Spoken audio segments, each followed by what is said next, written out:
When my husband Paul and I got out of the car, my mother-in-law and sister-in-law were really excited. They asked Paul, "Hey Paul, what's with this car? It's amazing. I'm glad you finally decided to live like us. But it's a bold move to buy such a fancy car out of the blue." Paul laughed and said, "This isn't my car, it's Jasmine's father's car." "What?" my mother-in-law and sister-in-law said together. Then my parents got out of the car. My in-laws were shocked to see them dressed so nicely. What an expensive-looking suit, and I've seen that outfit before. It's a high-end brand. Why are Jasmine's parents wearing such expensive clothes? My name is Jasmine. I'm a 28-year-old office worker. I married my husband Paul last year. He has always been kind to me since we started dating and takes good care of me. I was so happy to marry him. We share the housework because we both work. Paul lived alone for a long time and is great at doing chores. He's even a better cook than I am, depending on what we're making. We support each other and have a very happy life. However, there are people who make our happy married life difficult. My in-laws. They assume I'm poor and say mean things to bully me. Why do they think I'm poor? I believe it started at the dinner party where our families met before our wedding. My in-laws are a family of 4. My parents-in-law, sister-in-law, and my husband. My father-in-law used to be a banker and is quite wealthy. He wears only brand-name clothes. They think wearing expensive things shows status. My husband, however, is different. He buys second-hand clothes online and makes them look as good as new. When I met my in-laws for the first time, I was surprised by their personalities and tastes, which were so different from my husband's. I even wondered if he was adopted. My husband lived alone for a long time because he didn't share his family's values. He moved out as soon as he started college. Because my in-laws believe being rich is everything, they didn't think highly of me and my parents when they first met us. My father runs a small factory. When my in-laws and sister-in-law found out, they made fun of him. He runs a factory, and yes, he might be a president, but a factory I've never heard of must be poor. A big bank where I work would never give him a loan. Talking so rudely the first time we met made me question their character. I would have been furious if my husband hadn't apologized to me beforehand. My parents had also been warned by my husband about the situation, so they stayed calm even when my in-laws mocked us. Well, it's true we run a small business, but thankfully, we're able to keep working and pay our employees' salaries, my father said. I wonder how many employees you have, my mother-in-law asked. Oh, by the way, I heard Jasmine has an older brother. Our son is working today. He can't come back here, so he can't join us, my father replied. Is he on a business trip or something? Does your brother work for a decent company? My mother-in-law asked. Our son works for my company, my father said. When he said that, my in-laws all laughed. You mean it's a family business? A family that can't even take a day off must not be doing very well. They kept saying terrible things about my family. My husband kept telling them to stop, but they wouldn't listen. So he finally made them end the meeting early. That's why I have a bad impression of my in-laws, and they keep making fun of my family. Honestly, some people might cancel the marriage after something like this. But I love my husband so much that I decided to marry him anyway. As long as we avoid my in-laws, we can live peacefully and happily. In fact, my husband doesn't like his family either, and I was really angry at them for mocking my family, so we didn't visit them unless we absolutely had to. About a year after we got married, I guess they got tired of us not showing up. They started to force us to interact with them. My mother-in-law and sister-in-law began coming to our house often. They said whatever they wanted. Paul never comes home. Jasmine must be stopping him from visiting. I'm sure she is because she's jealous of our lives. Well, I don't blame you. We live differently from people who are less well off. But you should at least have a baby soon. If you don't have a child, people will just think she's a worthless wife who's only after money. My mother-in-law and sister-in-law would come over for a short time, from when I got home from work until my husband came home. I get home early because my job lets me leave on time, but my husband works overtime and usually gets home just before 9 p.m. During those 3 hours, my mother-in-law and sister-in-law would come over to pick on me. You live in such a modest apartment. Paul works for a good company. You should be in a nicer house. My husband and I think this place is big enough for us. Not your husband, but you, right? Don't push your values on Paul. The fridge has a lot of plain food. Don't look in the fridge without asking. You don't have any caviar or fine wines. We don't have anything like that. Oh, this is so dull. Why did Paul marry this woman? It's rare to find someone so poor and boring. You can say that, but if you try to touch our money even a little, you'll regret it. We'll make sure you disappear from society. My mother-in-law and sister-in-law would mock me, threaten me, and ridicule me before leaving.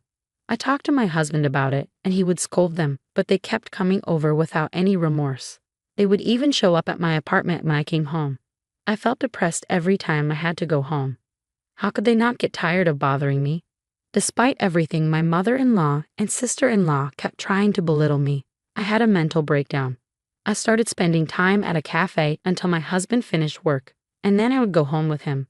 When my mother-in-law and sister-in-law saw me coming home with my husband, they said, "You're like a pest, taking away Paul's freedom like that." It was actually worse that they waited outside for 3 hours just to make things difficult for me. My husband was so disgusted that he even asked my father-in-law for help. But my father-in-law was just like my mother-in-law. He said it was rare for them to see a poor wife and warned that our marriage might be in trouble if things kept going this way. I decided to use my last resort. I know it's not something I'm comfortable with, but my in-laws had pushed me too far. A few days later, my husband and I went to visit them. They were thrilled when we told them my husband was bringing his wife home. I was shocked when my mother-in-law said, "I'm so happy to see Jasmine again. I don't know what kind of fun it is to be a wife-beater." We spent the weekend at my in-laws' house. When we arrived by car, they rushed out and excitedly asked my husband, "Hey Paul, what's with this car? It's amazing. I'm glad you finally decided to live like us. But buying such a luxury car out of the blue is quite a move." My husband laughed and told them, "This isn't my car, it's Jasmine's father's." "What?" my mother-in-law and sister-in-law said at the same time. Then my parents got out of the car. My in-laws were stunned when they saw them dressed in high-end suits. What an expensive-looking suit, and I've seen that outfit before. Why are Jasmine's parents wearing such fancy clothes? Finally, my brother got out of the car, standing tall at 6 feet and looking like a model. My in-laws' expressions changed when they saw my brother wearing the same high-end brown suit as my father. "Who is that handsome guy?" they asked. "Nice to meet you. I'm Simon, Jasmine's brother," he replied. My in-laws were stunned by how different my family looked compared to their previous impressions. Seeing their reaction, my husband said, "What are you doing?" He urged them to quickly show my family around the house. My mother-in-law and sister-in-law quickly invited my family inside, leading them to the living room and saying, "We'll have tea ready for you right away." Their attitude was completely different from before. They were very curious and began asking my parents questions. "How are you able to afford such luxury items?" "It's ridiculous," my in-laws questioned, their attitudes changing drastically just because of appearances. Then my father spoke up. "My factory is small, but we make unique parts that no one else can. We get orders from big Japanese and foreign companies." My in-laws' faces went pale when they heard this. Suddenly, my mother-in-law and sister-in-law started being very nice to me. My father-in-law stayed silent, not saying a word. However, my sister-in-law was very interested in my brother and talked to him a lot. "What kind of work do you do at your father's company?" she asked. "I've always been good at English. I handle business meetings with overseas companies, so I spend half of the year traveling abroad," Simon explained. "That's impressive. Are you single, Simon?" "No, I'm married," Simon said. "That's too bad. But I think I'd be a better match for you than your wife. What do you think? If you're interested, why don't we go out for dinner?" My sister-in-law boldly suggested, right in front of me and my parents. Honestly, I was impressed by her audacity. But I was determined to confront her right then and there. My brother looked at me and nodded. "Me, with an ordinary girl like you? Are you kidding me, Simon?" She laughed. "You're a funny girl. Are you seriously saying you're more desirable than my wife?" My wife was a former model, highly educated, and the daughter of the president of a well-known company. No matter how you look at it, you're not in her league. It's amusing how some people with a little bit of money overestimate their worth. "I haven't said anything bad about you, so you should understand your place and stick to it." Simon's words struck a chord, leaving my sister-in-law stunned and speechless. She was so shocked she could barely react. Finally, my father turned to my in-laws. "I don't care how wealthy the other family is. Money is important, but you can't measure a person's worth by money alone. Let's focus on being decent people and not obsess over wealth. I'm sorry if we were a bit harsh today, he said, bowing in apology. My in-laws were completely shocked and quickly bowed to my father. Since then, they haven't tried to bully me again. In fact, they regularly contact me to flatter me, which I find a bit annoying. By the way, neither my parents nor my brother are the type to wear expensive brands or flaunt their wealth. They only went along with my plan this time.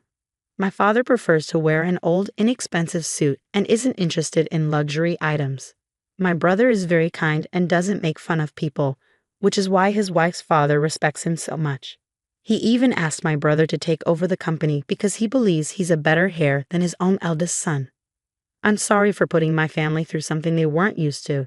Everyone was extremely tired on the way home.